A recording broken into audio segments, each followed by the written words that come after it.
Welcome back to Shoptalk TV. You're about to hear a conversation with Alicia LaBeouf, Head of Industry, Retail, and E-Commerce at Meta. Joining Alicia is Ben Miller, VP of Original Content and Strategy at Shoptalk. Welcome back to Shoptalk TV. And on this episode, I'm delighted to have been joined by Alicia LaBeouf. Alicia is Head of Industry for Retail and E-Commerce with Meta. Yes, Welcome, Alicia. thank you. Thank you so much. No, thank you for having us, and thank you for supporting making Shoptalk TV Of happen. course. Um, so we want to talk a bit about what you do at Meta. I think we're going to have some fun. We're going to I love it. remove the jargon. We're going to demystify some things. But before we do that, I want to start talking about you. Okay. Because you've got really interesting background for somebody in your role. Your background, as I understand it, is retail. Yes. So before you tell us about what you do now, tell us about Yes. what you've done. I love it. Love it. So I spent the majority of my career in retail at a lovely company called Target, one of the largest retailers in the country. In the world. In a variety of roles. Most of my Okay. roles were operational in nature. So when I first started at Target, I was helping with what we call assets protection, and that is security for our infrastructure. Yes. That sort of migrated into helping us define and build Target stores in the inner city. Most of the Target stores back in the early 2000s were in the suburban areas of the country. Yes. And our new CEO at the time really had this vision to help the customer that lived in the city on college campuses experience the magic of Target.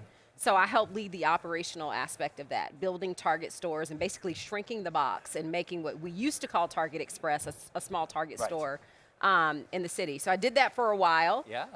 And then I decided, look, it's great to do the strategy and to build the idea and to sell it, but it's a much different experience to actually go and run the stores. So I always tell people I traded my business suits, put on red and khaki, and moved down to Atlanta, Okay. where I managed half the Atlanta market. And it was probably one of the hardest but best jobs I ever had. It's You go from sitting in business meetings, talking about strategy, to literally being on the sales floor, Yeah. talking Yeah. to guests, Yeah. helping explain products, helping at the front check lane. But for me, it really, I think, merged this idea of philosophically what is retail to like you are in it. And so that's where my love of retail came from. That's incredible. I've had the good fortune in my past to work in retail and to Love it. work on the shop floor. If you've never done it, it's very hard to That's right.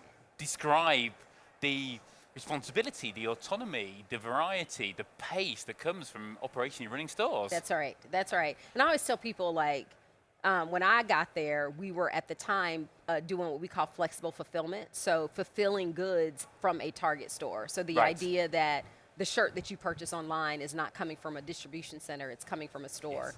So it was a fascinating time. But to your point, unless you've unloaded a truck during Q4 in the middle of the night, Exactly. or understood why consumers are standing in line for that deal when the doors open Yeah. right after Thanksgiving, Yeah. you really don't get it. So it allowed me to kind of just take all the knowledge that I've learned and really just put it into practice. Okay. So So far, so understandable. Yes. Yeah, I've Yes. spoken to a number of retail executives who've had similar journeys, but yes. I don't think I've ever spoken to someone from Meta who's had a Yeah. journey like that. So tell me through, how did you go from running stores in Atlanta to Yeah. working for one of the largest tech companies in the world? I love it. So I had a blip in between there, not a blip, but a good opportunity. I left Target and went to go lead marketing and merchandising for a company called Canteen. Okay. Canteen is the largest vending company in the country. They're owned by Compass Group, Yes, which right. is based out of the UK. It is. And one might say, well, that's an interesting pivot to go from a Target store. But if you think about a vending machine is really unattended retail. Yeah, absolutely. You have a finite number of SKUs. You have to make sure those number of SKUs are the right product at the right price so that when you get that hungry person that passes the vending machine, they convert.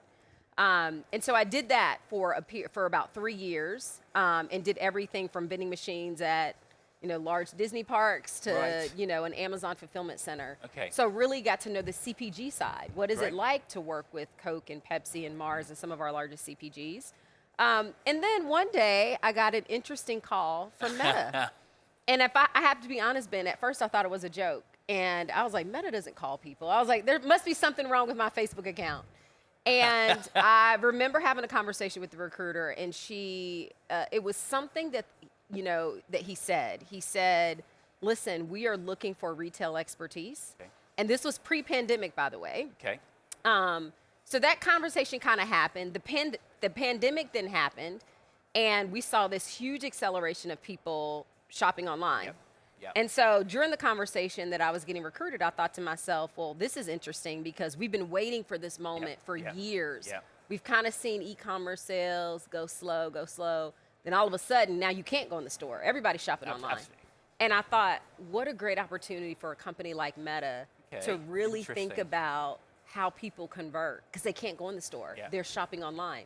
How do they understand and discover goods? They do what I was doing. I'm on Instagram all day, right? I'm looking at goods. And so through several conversations, I just saw it as a huge opportunity to take my expertise and bring it to one of the largest companies in the world to really crack the code for retail. Now, I know I'm saying that fluently, but I was scared out of my mind. Because I was like, either this is going to be the best job or I'm going to fall and fail fast. Well, we are still here. We're still It's here. March 2025. 4 years later. Exactly. So tell everybody, what is it that you do at Meta? And Yes. you talk about helping unlock the code. Wow, that's big. So Yes. talk me through your day-to-day. What So I have the privilege of leading a team that works with some of the largest retailers and e-com companies in the world to leverage our family of apps for everything from discovery, awareness, consideration, all the way to purchase. Okay. So social has historically been, I would say, this area where people just see it as advertising. And I've had the privilege over the last 4 years of really working with these companies to really see social as a point of sale. And as a point to help consumers convert and discover new goods, to help them understand what their brands are. So I like to say that, I've really helped to transform this digital transformation and help companies see Meta as part of their digital transformation. And it's been fascinating. So that's been part of it. Okay. I think the other part is we also sell hardware. So you and I have the luxury of having on some of our Meta hardware here. We do, and we're our definitely Meta gonna Ray-Ban talk about glasses. that. We're going to It's a talk good about deal. it. But a lot of these companies are also going through a transformation themselves where they're saying, we want to evolve our electronics department. And I always ask people, when's the last time you went in a store and bought a TV? And usually in the last 3 years, you haven't. You're usually getting it online or doing something specialty. Well, the glasses we have on is a way I think a lot of our retail clients are really thinking differently about the future of electronics, the future of hardware, and what that could mean for people that are coming in the store. So we also help our clients and our retailers really envision what that could look like for them. I understand the objective. Talk me through a day in the life of Alicia. What does it take to make that happen? Yeah, so the day in the life. So on a given day, depends on the day. But on a given day, we're talking to C-suite leaders around primarily advertising across our family of apps. So Instagram, Facebook, and newly WhatsApp. I know we can talk about WhatsApp. But we're talking to them about what their goals are. Do they want to increase store traffic? Do they want to increase conversions? Do they want to, really target new customers to really be introduced to their brand? So it starts with an understanding in a given day, like, what are your goals? Then based on that, we have several products that will go to, a retailer and say, you need to try this product, and we believe that if you try it for a period of 30 days, that you'll see an increase of traffic, given the ads that the customers are being shown. Okay, I get it. We do that, we see an increase, we measure it, we go back, and we keep this rigorous cycle of testing. So I would say at the most senior levels, it's really demystifying what social media and social in general could mean. And with the platform like Meta, obviously we have billions of people that interact on our family of apps. What could it mean for your bottom line? And, I think really creating a little bit of FOMO that says, look, if you're not using social to reach your customers, you are missing out. Yeah, absolutely. So Alicia, you've just started to touch on what I think has been one of the big themes we've heard about over the last few days at Shoptalk, and that is how the path to purchase is collapsing. Yes. And how that journey from discovery to transaction is getting shorter and shorter and shorter. And actually, it just happens in one go, increasingly. And it's social platforms that are creating that and driving that. Yes. That's something that we've seen. Look, you're the platform. You're seeing this hands-on. Yes. Do you agree with that? Is it what you're experiencing? Give us some examples of how you think about that at Meta. Yeah, so the best example, Ben, is I'm going to use my own shopping behavior. Because you're Okay. right. Traditional marketers see it very linear. They Yes. see it as, awareness, consideration, and then conversion. Yes. And that model has been completely disrupted. It's been disrupted because of economic factors, it's been disrupted because of technology, et cetera. So what we're finding is the consumer journey is not linear or cyclical. So I might start with discovery on my couch at 10 o'clock. Yeah. And then the next day around 2, I might have a, run to a store and remember the ad that I saw when I was discovering, decide to make a purchase then or decide to wait, right? Yep. And so what we're starting to see is this non-linear path of where you engage with the customer, when and why they're discovering, and then you layer on top of that seasonal moments and all the things. So we're absolutely seeing that, and we think that the platform is well positioned because not only do we know what you're discovering and what you're considering and what you're thinking about and the ads that you click on, we also know what you're buying, and the retailers know what you're buying. So the power of both of those things together creates, I think, this really interesting data point where you are able to uniquely target you as a customer in a more unique way. So I always like to tell people social has become a storefront, browsing has become buying, sometimes it's in the reverse. Yes, So yes. it's almost like agnostic to where the conversion takes place. Okay. Right? Because sometimes it's in the store, sometimes it's online, sometimes it's when you're walking in the park, sometimes it's when you're, late night scrolling from your couch. So, I think especially in 2025, retailers will meet the customers where they are at the point of conversion. Perfect.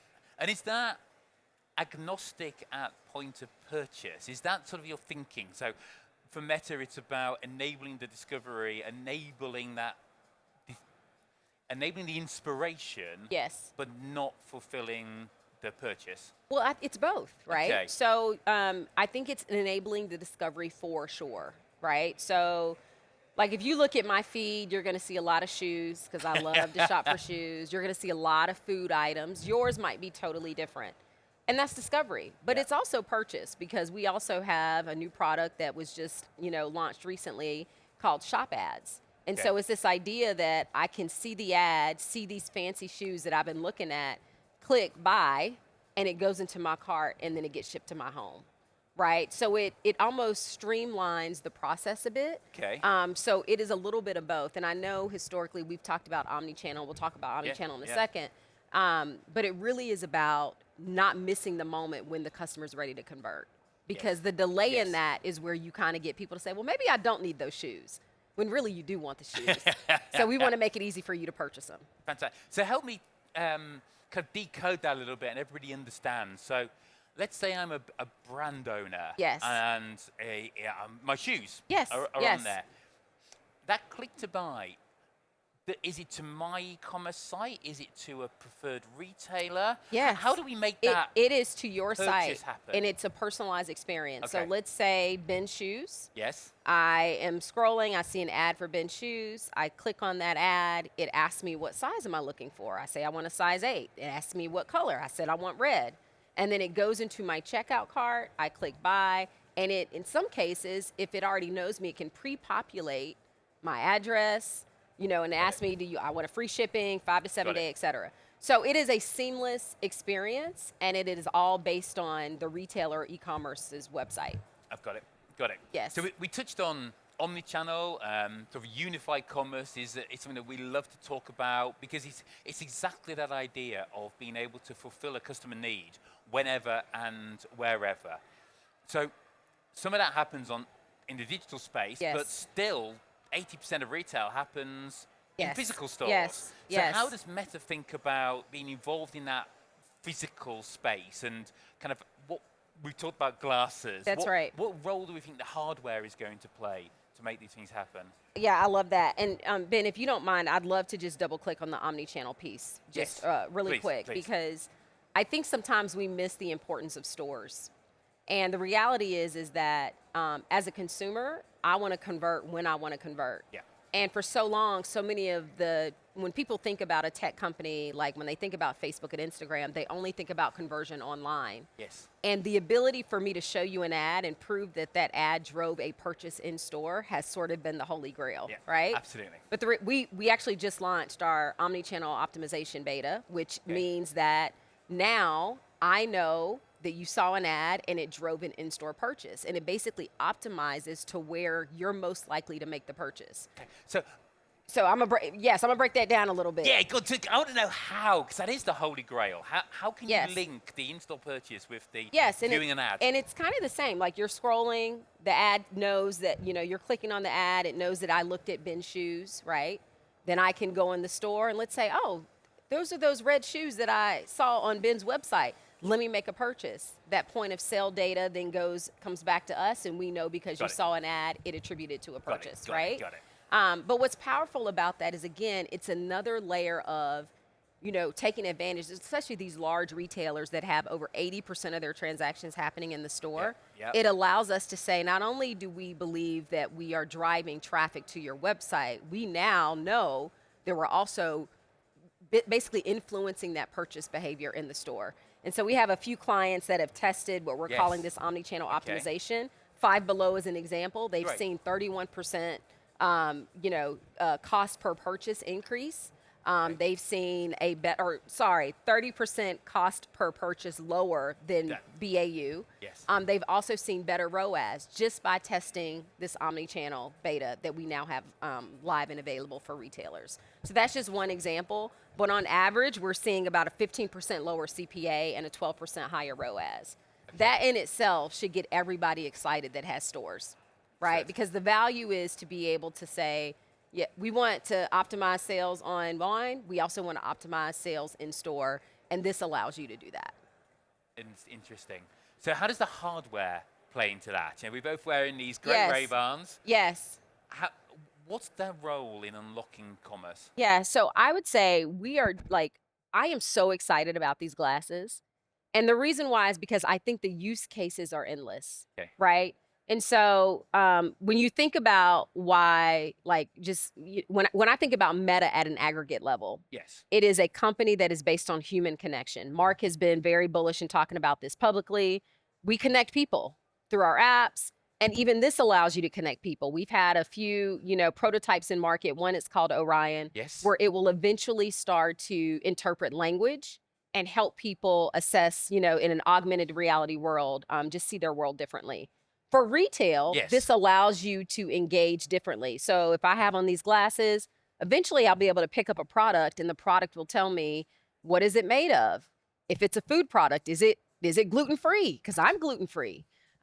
It might be able to, as I'm, if I have notifications up, it might be able to say, did you know this is 30% off at my favorite retailer down the street?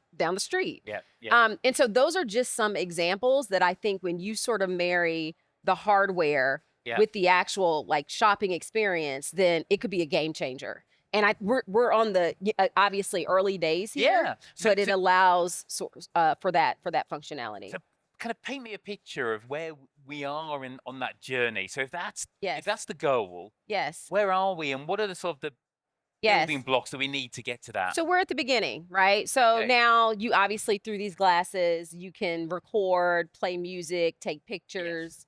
I think where we're headed is this idea that it will provide functionality for you to look at products. It will provide notifications for you to know what's on sale.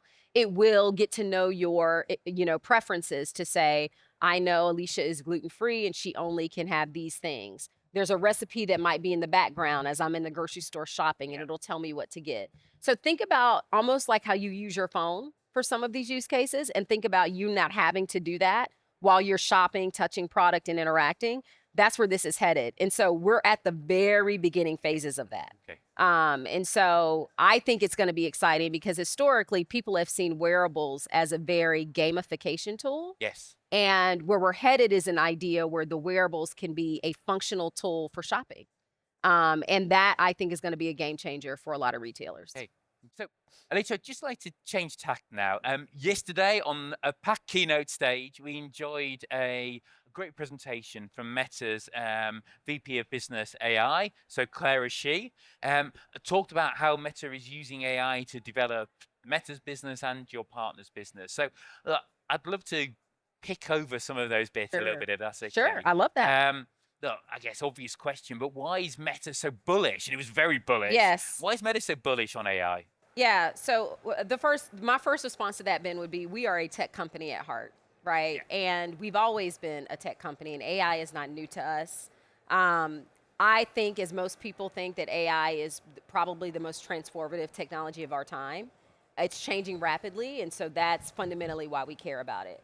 Okay. When it comes to brands, advertisers, and retailers, I'll give you two things. Number one, we all know that we're in a very tricky economic environment right now. Yeah. So every single dollar that's being invested for advertising to engage, acquire consumers, should be getting you more for your money, right? And so when I talk to people about AI, I immediately say, even from an economic standpoint, you want to get more for your money, right? Yeah. And so we've proven that for every dollar you invest with Meta, because of our AI models, you're basically getting back $3.71 back. So you're getting more. And so the idea that I have limited resources, I want my team to focus on the biggest bet value things, and I don't want them really focused on the minutia things, right? That's where I think AI plays a significant role and allows customers or clients to, utilize our resources in a better way. Okay. Give me some examples. Yeah. So I would say, like right now, a lot of people don't know, we have about 4 million advertisers already using our AI tools. Okay. Right? So that's huge within itself. I think about there's a company called Press Health Foods. They started to test some of our AI products and capabilities. Okay. They saw a 40% increase in conversions just by using AI. Okay. Right? So they stopped doing all the hands-on keyboard, trying to figure out where to best optimize campaigns themselves, and they tested the model, and because they did that, boom, 40% increase in conversion. That hits your bottom line immediately. Absolutely. Right? And so that's just one example of, and look, I always tell companies, like, dip your toe in. Like, maybe you don't have to do all your advertising budget day one, but the reality is that we know where people are shopping. We have a platform that has a ton of scale because there's billions of people on it. There should be some element of trust in the models and the tools to say, I want my ad shown to the right person at the right time. Okay. And if you trust that, then you'll see the results from it. And so that's just an example of, I would say, how advertising is being impacted by AI. You and I talked about the glasses we have on, and we talked about, in the future what these glasses could mean from a consumer journey standpoint. And again, I think it's limitless. So, the idea that these glasses would start to know my preferences, would start to feed me what's on sale at my favorite shoe store. Tell me where the nearest store is if I'm driving, right? Okay. Imagine I'm driving and I want to go to Ben's Shoes, and I don't know how far it is. I could say, Meta AI, tell me where Ben's Shoes are. Are they still open? Okay. So all these things that historically we've had to pause, stop, use our phone. In the future, we won't have to do that because it'll be readily available. Okay. So for the advertising, I guess I'm hearing two things. One is personalization or targeting. Yes. And the second is optimization. That's right. And that's the two current main use cases. Yes. For AI. Yes. Got it. Another huge conversation across the show this week has been retail media and retail media networks. Yes. How is Meta kind of been as part of that trend, and how are you working with retailers and using your AI to support that? Yeah, so same. Retail media networks are near and dear to my heart. I support a lot of our retail media networks. Okay. And the brands that spend money through those retail media networks are also working with us directly, right? And so it's the same thing. If let's say a Walmart is working with a Procter & Gamble or Unilever, guess what? They still want the performance that they know they're used to getting directly when they work for us. Okay. So omni-channel ads, Advantage Suite, all these products that we're talking about from a Meta standpoint also can be used for retail media networks as they think about, how do we provide more value to the brands that are coming to us to leverage our customer data? Understood. Right? Understood. So it's the same.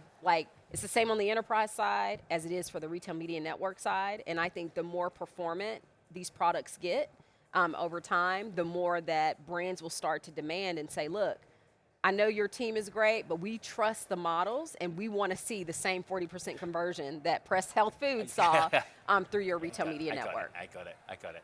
And it wouldn't be Shop Talk Spring 2025 if we didn't talk about agentic Yes. AI. Yes. So yes. how are you thinking about that? Yeah, so, and I think Mark has said this publicly that in the future, we believe that everyone will have their own personal AI agent, okay. right? Like, regardless if you think that's scary or not, the idea of having my own personal AI assistant actually makes me excited because I feel like I need that today, somebody to help me get my life together. But when we think about it, we think about this idea that there is an agent that knows you, knows your preferences, and can help facilitate that consumer journey from all the way from what we've been talking about, Ben, awareness, consideration, conversion. Yeah. So imagine some of the small things that, a chatbot historically has done. And I've never really heard anybody say, oh my God, that chatbot experience was amazing, right? So I like to think about AI agents as chatbots on steroids. Yeah. So they know you. And guess what? They also know that I like Ben's shoes, going back to the shoes example. So let's assume that I'm on your website and it's like, hey, Alicia, we noticed you were looking at these red shoes because it knows the journey. And then it says, would you like to order in a size 8? And I'm like, well, you caught me at the right time, sure. And then it's like, confirm your address is, etc. Okay. Yes, Okay. confirm. Great, you'll get it in a couple days. And so think about that from how much time it's saving your team, from an efficiency standpoint. Also just facilitating, a lot of times you'll see drop-offs in engagement because from an AI standpoint, maybe customers are like, maybe I don't want those shoes. But if you have an agent that's very personal, that's following up with you, you're more likely to convert. So it's just a tool that we think matches, again, this idea of discovery to conversion. And they know the history of who you are, what you've bought. And right now, obviously, we see the use cases all the way from small businesses, and we've tested some in the market, to large enterprise companies that are spending tons and millions of dollars on customer service, right? And so that to me is the icing on the cake. Not only do you have the products I want, but then you win me over with amazing customer service and an agent that nails it and knows my preferences. I'm with you all day. I got it. So I'm putting my bet on AI agents in the future. So I'm going to. So we said let's talk for 20 minutes. Yes. We're nearly half an hour. Yes, Which has been such fun. So I'm going to get you out of here on one last question. Yes. What's the one thing that's exciting you the most right now? Oh, the one thing that's exciting me the most. Well, we just talked about it, honestly. I'll give you two things, Ben. AI agents is exciting to me because I think it's going to help to continue to fuel and help with conversions. And when I think about myself as a consumer, if you make my life easy and make my conversion pathway easier, then again, I'm gonna convert more. So that's exciting to me. And then I think we're just getting started with the wearables. Right. And the use cases, I cannot wait for the day that I can go in the store and the recipes that I've been scrolling and looking at on Instagram are already in my glasses, and it tells me everything that I need to pick up at the grocery store. It can look in my cart and say, you forgot the garlic. That would Because be so helpful. you will not be, you would be surprised the number of times I've gotten home and forgotten the garlic, right? And so I'm really excited about that in the future. And then I'll give you one third one, which is all the things that Clara talked about on stage, mainly the omni-channel piece, because we've underestimated the role of stores in the last couple of years with this sort of push online. But I think now the ability to meet customers where they are, whether it's in store or online, is unmatched. And so I'm excited about what that's going to mean as retailers continue to leverage our platform. What a great way to end. Yes. Alicia LeBeuf, thank you so much for joining us. Thank you, Enjoy the Ben. rest of the Thank you. Thank you.